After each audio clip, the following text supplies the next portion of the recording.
guys, welcome back, Montarr Media. We're here with Eric Wend. This man right here has worked at Christie's. He's worked in the biofuel industry. He is the go-to guy for every single technical related watch thing you have, okay? And now he's branching out onto his own with Eric Wend Vintage. Just Wend Vintage. Wend Vintage, yeah, perfect. Great name. Yeah. And he's brought us a couple of his toys to play with. Well, yeah. What do you want to talk about first? This beautiful this Patek, it's quite hefty. This was an amazing discovery recently from Philadelphia State. It's a reference 3404 in platinum, which is not a common reference, but what makes it very special is that it comes with this platinum bracelet, signed Tiffany and Company, clearly original to the watch. Beautiful. The watch is from 1960. And the bracelet's one of the most comfortable bracelets I've ever worn. The end links are actually 22 millimeters, which is pretty unusual. And the glass is the crystal is actually a piece of glass, which is carved from the inside, so it has this funky look.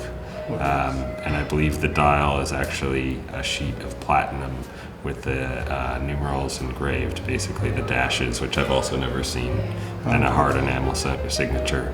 So I can't imagine what this cost back in 1960. It was a pretty significant purchase, and also amazing it hasn't been polished in the many years, 58 years since then. So yeah, I'm very excited to be able to offer this watch. And it has a same style of bracelet that this reference 2526P in platinum with the same style of bracelet. Okay, so what is this beautiful Omega?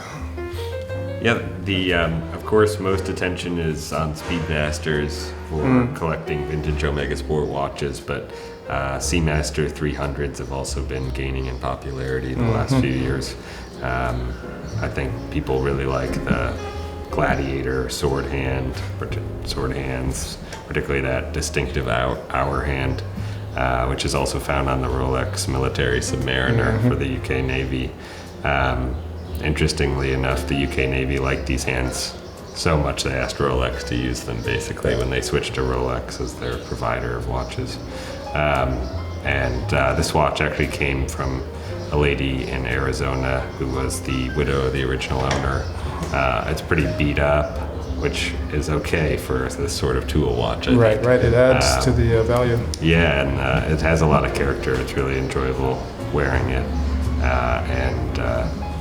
I just had it serviced and it's running beautifully now. Oh, gorgeous. Thank you. Oh my goodness. Now, I have been waiting for so long to finally get a hold of this watch.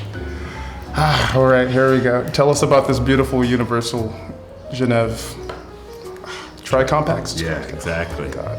Yeah, so this Tri-Compax dates to 1944, and when I saw it, I nearly fell out of my chair because I didn't expect it to have a two-tone dial. It has the silver track around the hour markers, which are luminous, and it's one of the most beautiful dials I've ever seen.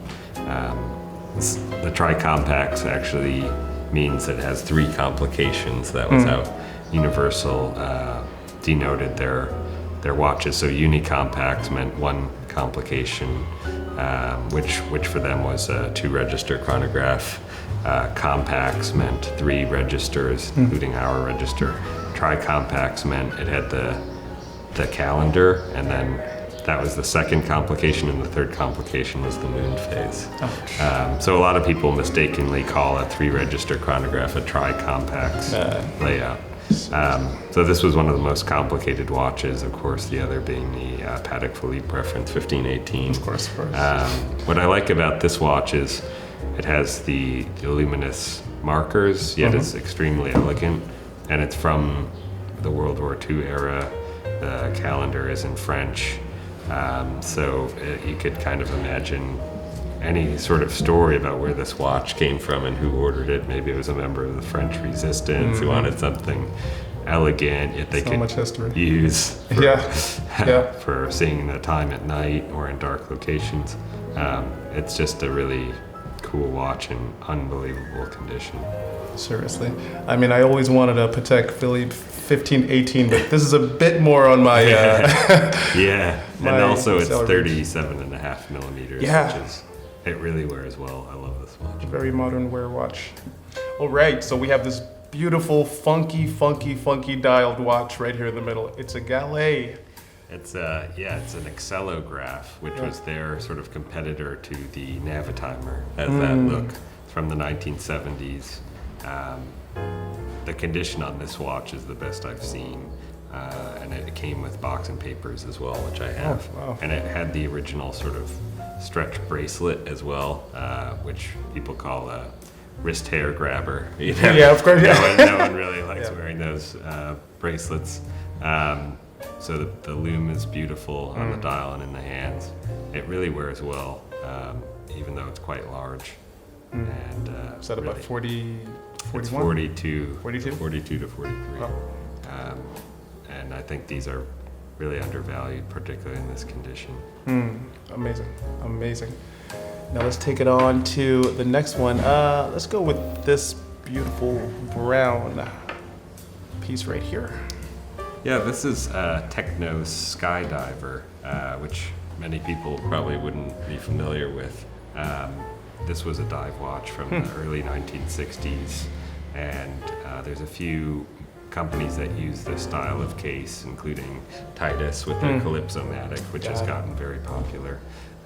This is basically the same watch, but they had different hands, which are very cool.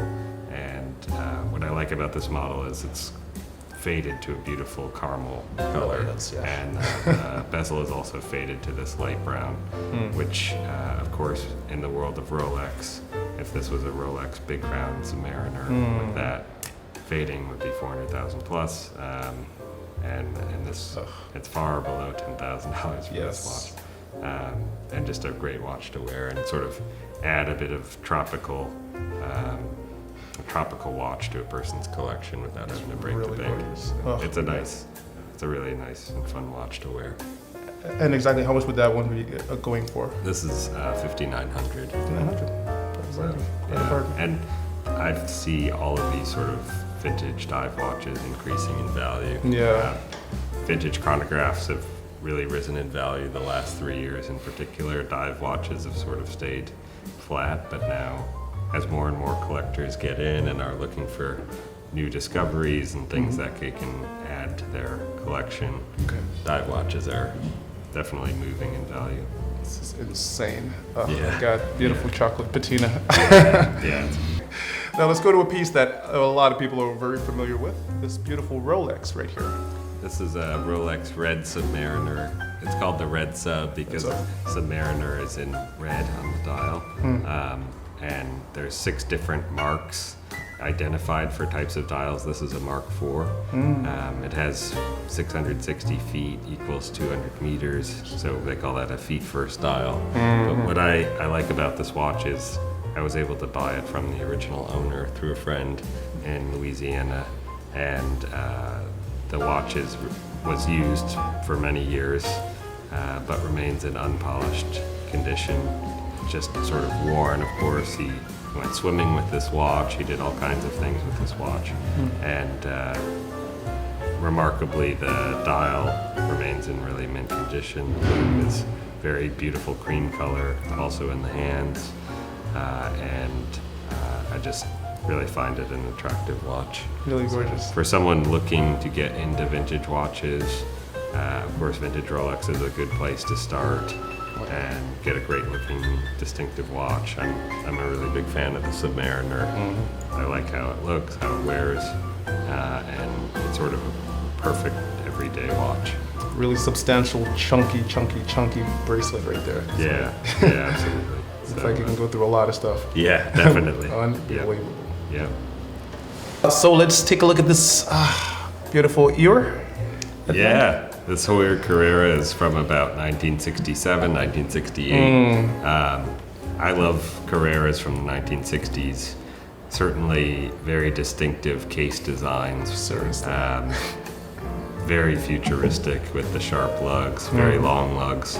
So although they're 36 millimeters, they wear a little bigger with the long lugs. They're very light cases, so they're extremely comfortable to wear, and they're not common to find with 3 registers in the Valjoux 72 movement because the original retail price was around $100 for this watch with 3 registers and about $70 with 2 registers. So most you see are 2 registers. That kills me. Okay. Yeah, I wish we could go back in time and pick a bunch up. And this is in unpolished condition, which I think is very important for these watches and very rare, just because it preserves the sharp angles. I like the black dial as well, very sleek, very much a sporting watch. Very, very, very visible. Yeah. Very visible, timing, gorgeous. And I'm not gonna let you go without asking you what you're wearing right now. That is Universal Geneve, Eric Clapton. This actually came, I understand, from a soldier who bought it in Germany around 1972, and it's a very cool watch because there aren't many. Of course, people like the panda dials, so the white or silver with black registers, but this has the 4th register with the moon phase and calendar. So it's a distinctive look. Yeah, you can tell this watch from across the room for a watch lover. Oh, yes. Eric Clapton wore one of these. There's famous photos of him performing with Jimi Hendrix, and he was wearing this. And it's pretty cool to see. Eric wearing an Eric. Exactly. So these are extremely hard to find, yeah? Very I'm hard assuming. to find, and often with condition issues, spots on the dial or polished cases. As you can tell, I'm a bit of a case freak. I really like unpolished cases. Yes. And that is not for sale, guys. That is his own personal. It is for sale, actually. It is? Oh, wow, look at that. Yeah. Oh, great, even better. Discovering new things, great. Yep. Oh, man. It's a great watch. That's amazing. Yeah. And this one last watch right here is Breitling. Wow. Interesting case. Yeah, I've gotten more into Breitling the last couple of years, and I think collectors have as well. This is a chronomat from the 1940s, but I really like the elegant dial. It has a silver track around it for the slide rule. Original radium, unpolished case, I believe, in really mint condition. This came from the original family in England, and a lot of people are looking at Breitling, new leadership, new owner.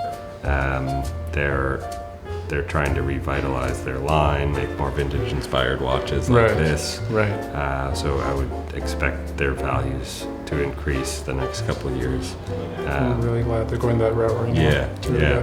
Yeah. So I'm certainly buying nice Breitlings when I see them because they're not so easy to find. Usually, moisture could get in where the pushers are, damage the dial. Of course, many times these are reloomed watches because they were functional tools. People wanted them to glow brightly at night. Right. And it's just not easy to find them in good condition. Amazing. And Breitling generally used to be like an aviator watch? Yeah, their focus since the 40s was aviation and chronographs. So they have a rich history in sport watches, even before that. Stunning. Simply stunning. Eric, you have showed us just a small glimpse of the pieces you have right now. Thank you so much for having us, man. Can you tell everybody where they can buy these beautiful pieces and more? You can contact me directly, Eric at winvintage.com. Winvintage.com is my website, and my Instagram is Eric M. Wind. So hope to talk to you soon. Beautiful. All right, guys, thank you for watching. Montarr Media, out.